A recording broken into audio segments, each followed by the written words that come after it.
Good morning, boys and girls.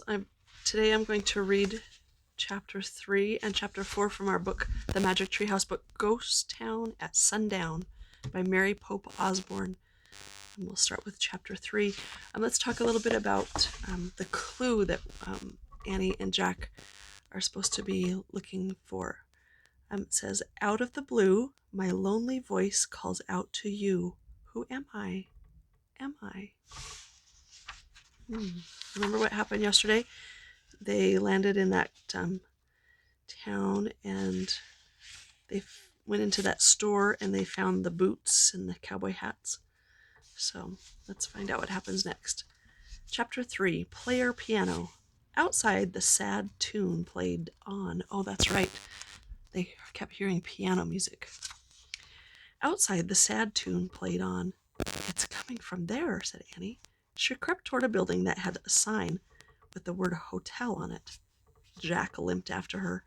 Annie slowly pushed open a swinging door. They peeked inside. The fading daylight lit a piano in the corner of the room. The keys were moving up and down, but no one was there. "Yikes!" whispered Annie. "A ghost playing the piano?" Suddenly, the keys were still, and the air got very cold. No way," said Jack. "There's no such thing as a ghost." "We saw one in ancient Egypt," whispered Annie. "Yeah, but that was ancient Egypt," said Jack. Even so, his heart raced. "I'll look it up."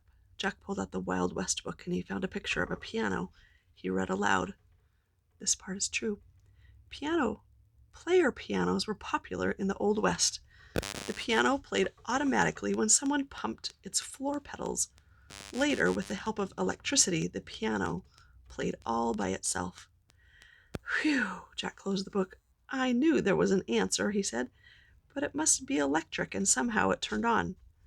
"I don't know. I didn't think they had electricity in the Wild West," said Annie. "They didn't," said Jack. He looked at Annie. "Oh, man, let's get out of here," he said.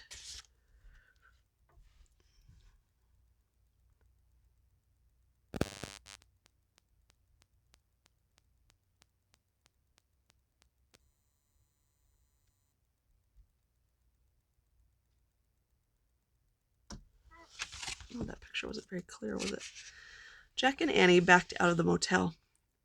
When they got outside, they heard another sound.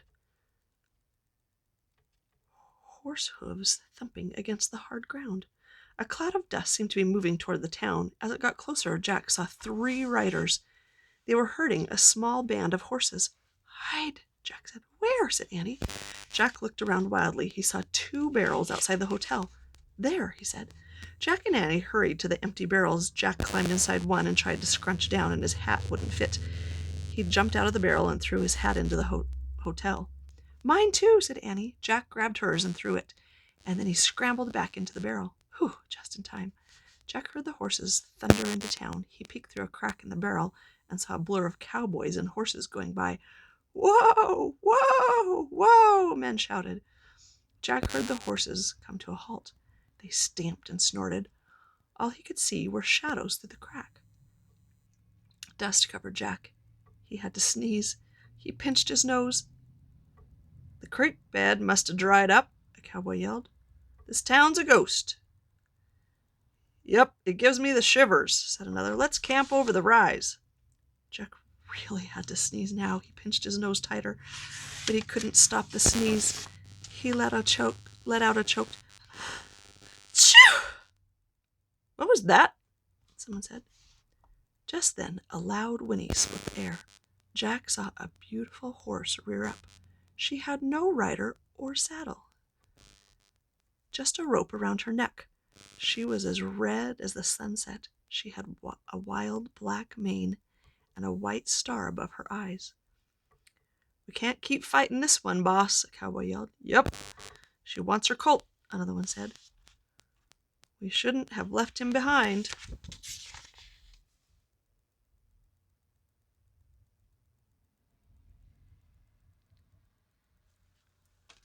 I see Jack and Annie in the barrels over here.